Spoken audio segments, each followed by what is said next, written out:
Bonjour, bienvenue dans le tutoriel concernant la configuration d'un axe linéaire en unilogique. Donc, dans un premier temps, j'ai choisi donc mon automate. Donc, ici, pour ce cas-là, ce sera un US5 B5 B1. Derrière, vous devez rajouter donc la partie donc communication, donc pour communiquer avec le drive. Donc ici, ce sera en CanOpen. Donc quand vous avez rajouté le petit module ici, tout ce que vous avez fait, on va dire en partie configuration côté automate est bon. Maintenant, vous allez sur la partie motion, vous allez rajouter le drive. Donc le drive, donc dans la partie motion drive, servo, servo drive. Donc ici, vous avez un seul type de drive pour le moment, l'UMDB3. Vous double-cliquez dessus et vous pouvez donc du coup le renommer ici. Vous attribuez donc l'ID CanOpen qui sera présent donc sur le drive. Vous choisissez la série donc des moteurs. Pour moi, ce sera donc du B4 et mon moteur, donc du coup, pour moi, ce sera un 4BA B4. Ça reprend ici donc toutes les caractéristiques du moteur. Donc, côté drive, la configuration matérielle est terminée maintenant. Vous allez maintenant sur la partie motion. Du coup, vous cliquez sur axe. Et quand vous allez vouloir rajouter donc un nouvel axe, vu que c'est un nouveau projet, le système vous demande si vous voulez importer donc ce qu'ils appellent une application ready-made, donc qui a été faite par Unitronics et qui permet donc par exemple de faire un diagnostic assez facilement et directement en fait en démarrant la partie motion. Donc moi je clique sur import et ça va vous créer ici tout ce qui est attrait à la partie motion côté Unitronics qui sera utilisé par exemple pour du diagnostic. Voilà, donc le diagnostic est définitivement apporté, donc avec succès, c'est ce que me dit le message. Donc je clique sur OK. Maintenant, j'ai mon axe qui a été créé et il faut l'associer donc à un drive. Donc comme j'ai qu'un drive, c'est pas compliqué, je choisis mon drive. Ici, vous pouvez renommer l'axe et quand vous cliquez donc du coup sur l'axe, vous allez arriver sur la partie un peu plus orientée mécanique de votre axe. Donc vous choisissez donc la partie mécanique qui va suivre. Donc pour moi ici, un linéaire actuator. Et derrière, on va configurer. Donc ici, moi, mon unité, ça va être le 0,1 mm. Et je fais 75 ici millimètres. Tac. Et derrière, le max speed, je le change également. Je le mets à 6000. Donc ça, c'est des paramètres plutôt orientés mécaniques. Donc après, en fonction de votre application, vous mettez les valeurs que vous avez besoin. Donc, je continue donc sur la configuration. Ici, on me demande de choisir le profil donc, de mon moteur. Ça me va bien, trapézoïdal. Mes accélérations maximum. Donc là, de ce côté-là, moi, toujours pas de souci. Ici, je vais légèrement modifier ces valeurs-là. OK. Et ma vitesse, ici. Donc, je peux la brider. Et également pour le couple. Donc là, quand j'ai un petit message comme ça veut dire que je dépasse généralement ma limite. Ici, il va me dire, ma limite, elle est de 828. Donc, c'est en fonction de ce que j'ai rentré précédemment, mes vitesses max, au niveau du couple, etc. Et donc de votre mécanique. Donc, nous avons rempli donc tous les paramètres côté mécanique. Et maintenant, je vais directement aller voir. Donc, c'est un écran que j'ai pré-créé avant le tutoriel avec toutes les informations dont je vais avoir besoin. Donc, par exemple, mon mode auto, donc je vais pouvoir actionner ici, la position que je vais lui demander et les différentes vitesses et accélération, décélération que je vais mettre en consigne. Ici, c'est la partie position et vitesse réelle. Donc, quand je vais être en fonctionnement. La partie pour actionner mon moteur, les boutons jog avant, jog arrière, mon bouton de prise d'origine, mon bouton reset pour resetter les éventuels défauts qui pourraient apparaître, et un bouton diagnostic donc qui va permettre de gérer la partie qui a été créée par Unitronics. Donc tout de suite, je vais vous montrer. Donc dans le main, dans un premier temps, la partie Unitronics, donc je vais utiliser donc mon bouton pour créer ici. Je l'ai appelé Motion Diagnostic. Et derrière, je vais appeler en fait le main ici. En entrée, je mets donc la structure qui a été créée par Unitronics. Et ici, l'UMD général qui est appelé derrière chez eux. Et mon application, je vais faire de même. Donc là, ça va être mon application, comment elle va fonctionner. Donc bah, je le fais en inverse. Faut pas que j'aille appeler donc mon bouton diagnostic et je vais chercher mes différents sous-fonctions que j'ai pré-créées. Ici ensuite, dans la partie activation, donc l'activation du moteur, c'est dans Motion que ça va se passer. Ici, Motion Control, le MC Power. Donc chaque bloc, on doit lui donner un nom ici. Donc moi, je l'ai déjà créé, Motion Power.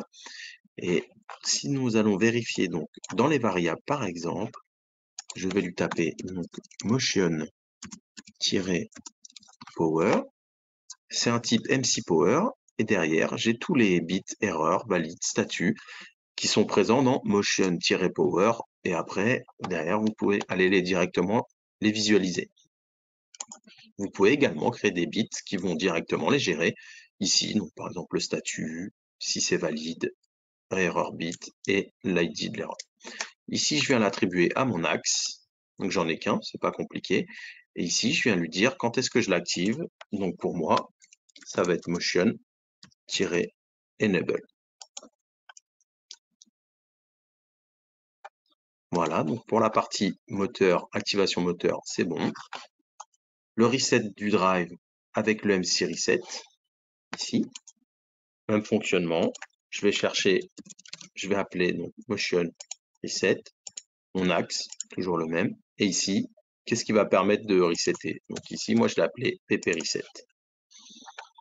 Derrière, la lecture, donc des valeurs en temps réel. Ici, je vais utiliser donc le MC Read. Ça fonctionne toujours de la même façon. On nomme le bloc Motion, donc Read Position. Ici, mon axe. Ici, il va me demander quand est-ce que je le fais. Donc, moi, je le fais tout le temps parce que je veux que ce soit tout le temps mis à jour.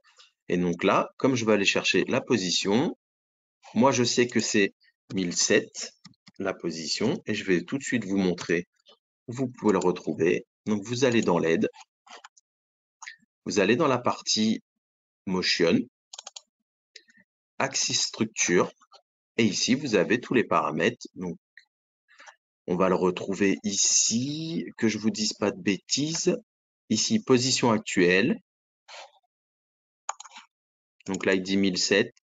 Et par exemple, la velocity, donc la vitesse actuelle, paramètre numéro 10. C'est le prochain bloc que je vais créer ici pour récupérer ma vitesse. Donc toujours pareil, motion, read velocity, mon axe. Ici, je lui mets 1 parce que je veux la lire tout le temps. Et là, je lui mets 10. Maintenant, la partie mouvement, mon déplacement manuel que je vais utiliser donc avec le MC Jog. Là, toujours pareil. Motion Jog. Ici, mon axe. Ici, c'est mon jog forward. Donc ici, pardon, que je lui donne le bon. Motion jog avant. Ici, motion jog arrière. Et ici, je viens configurer directement une vitesse. Donc, généralement, pour la partie jog, c'est mieux de lui imposer, on va dire, entre guillemets, ces valeurs-là. Voilà. Ici, c'est la consigne de vitesse, consigne d'accélération. Ici, consigne de décélération. Et ici, le jerk. Donc, nous, ça ne nous concerne pas, du coup, parce qu'on est en trapézoïdal et on n'est pas en S-curve. Derrière le déplacement automatique, donc ici, moi, je vais utiliser un move absolute. Donc, en gros, c'est moi qui lui dis à chaque fois, à telle position, par exemple, si je lui dis 10, il va à la position numéro 10. Vous avez après la possibilité d'utiliser le move relative, où là, vous faites plus 10 à chaque fois que vous lancez cette commande-là. Le move absolute, toujours pareil, l'axis. Ici, il nous demande qu'est-ce qui exécute. Donc, au front montant, pour moi, ce sera le motion execute. Ici. Là, vous le laissez comme ça, c'est tout le temps en update. Comme ça, quand vous remettez, vous changez la position, et ben, il va s'exécuter. Et derrière, donc la position, donc nous, on va lui mettre la consigne suivante, ici. Et là, au lieu d'avoir des valeurs, bah là, moi, je vais lui mettre des consignes. Donc la consigne vitesse, la consigne accélération et la consigne décélération. Ici, pareil, c'est le jerk, donc il ne nous concerne pas. Là, je le change pas, je le laisse à 100.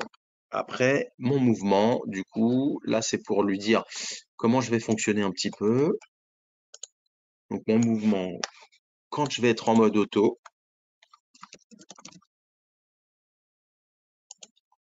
ici, et que je n'ai pas de nouvelles consignes,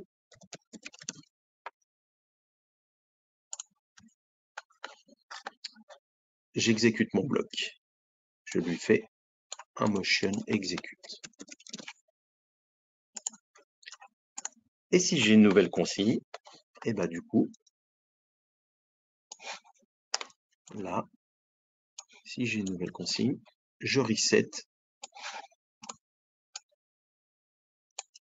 ma nouvelle consigne. Ce qui me permettra de réactualiser mon motion execute.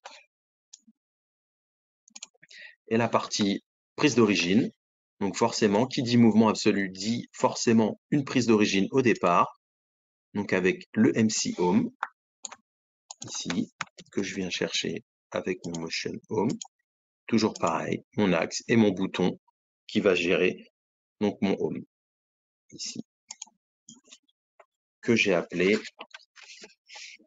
origine, normalement, motion origine, voilà. Et ici, vous pouvez mettre un éventuel offset, donc moi c'est la position 0.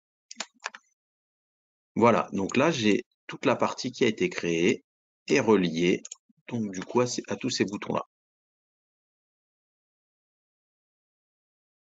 Avant donc d'utiliser donc votre drive et après, on va dire, envoyer votre programme donc, dans l'automate, vous devez donc, il y a 3 paramètres importants donc à changer donc dans le drive qui vont être l'ID pour pouvoir communiquer correctement donc en CanOpen, l'utilisation ou non des limites qui va être pareil à configurer donc dans le drive, également du coup la communication pour lui dire bah, je communique en CanOpen et donc un petit paramètre à changer. Pour cela, vous allez dans le FN07, donc ici, hop, pardon, on va monter et pour rentrer dans un mode de paramétrage un peu plus avancé, vous allez donc le valider et vous allez faire O, baba, O rapidement en validant. Donc ici, je valide, O, baba, O et je valide. Oh, je suis rentré dedans une deuxième fois. Ça vous valide donc les PN. Donc maintenant, vous avez accès aux PN. Donc dans un premier temps, le premier PN, c'est le PN 00 qui va, vous allez rentrer dedans et vérifier. Donc par exemple, ici, moi, j'utilise les limites, donc positives et négatives. Donc du coup, elles sont en enable. Donc forcément, j'ai tout à 0. Si ce n'était pas le cas, là, j'aurais 110 par exemple. Je reviens. Donc l'ID qui est important, ça va être le PN 704. Donc vous montez jusqu'au PN 704 et vous allez configurer l'ID donc en correspondance avec ce que vous avez mis dans Unilogic. Pour moi, c'est le numéro 2. Donc ici, on voit bien que j'ai bien mon numéro 2. Donc tout ça, c'est OK. Et derrière, le dernier paramètre, la communication. Donc là, ça va être le PN 006. Je suis allé un peu trop loin. Du coup, qui va permettre de communiquer correctement en CanOpen. Donc ici, le 6. Et là, je vois que je suis en 23. Donc le 2, il est par défaut, donc vous n'y touchez pas. Et le 3, ça signifie que je communique en CanOpen. Admettons, si je voulais directement faire du jog manuel depuis le drive, donc avec les boutons ici, il faudrait que je me mette en mode numéro 20, donc un 0 à la place du 3. Voilà, donc une fois que vous êtes comme ça, votre drive est prêt à être configuré. Et donc là, vous êtes en mode bébé, donc c'est en attente. Le prochain mode, quand vous le validez, ça va être de passer exactement, donc quand vous êtes en enable, de passer en run. Donc là, si j'appuie sur off, je passe en mode run et donc du coup, il est prêt à recevoir ses commandes.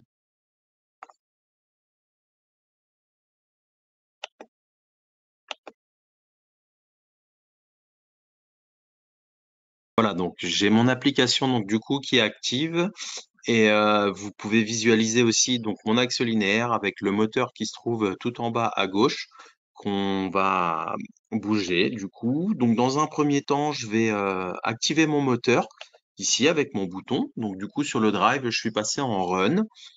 J'ai pas d'erreur, mais si jamais vous avez une erreur, vous pouvez appuyer sur le bouton reset. Et là, je vais faire donc par exemple un jog avant. Donc là, je vois que mon axe il avance. Quand j'arrête d'appuyer, il s'arrête. Un petit jog arrière, etc.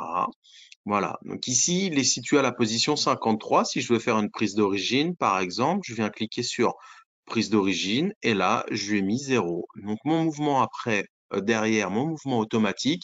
Ici, j'ai mis en consigne 200 mm seconde et en accélération et décélération 200 mm seconde carré. Je vais lui dire, par exemple, je veux aller à 200 mm. OK, 200 s'il te plaît. Je lui mets OK. Et là, je lui mets à on et il va aller à 200 mm. Voilà. Donc ça, c'est dû à ma fenêtre de positionnement qui est pas très précise. Voilà, c'est pour ça que j'ai que 199. Si je lui mets par exemple ici 50, je lui mets sur OK. Le fait que j'accepte la nouvelle consigne, il va y aller directement vu que je suis à on. Et ainsi de suite, par exemple, jusqu'à 300. Par exemple, ici. Voilà.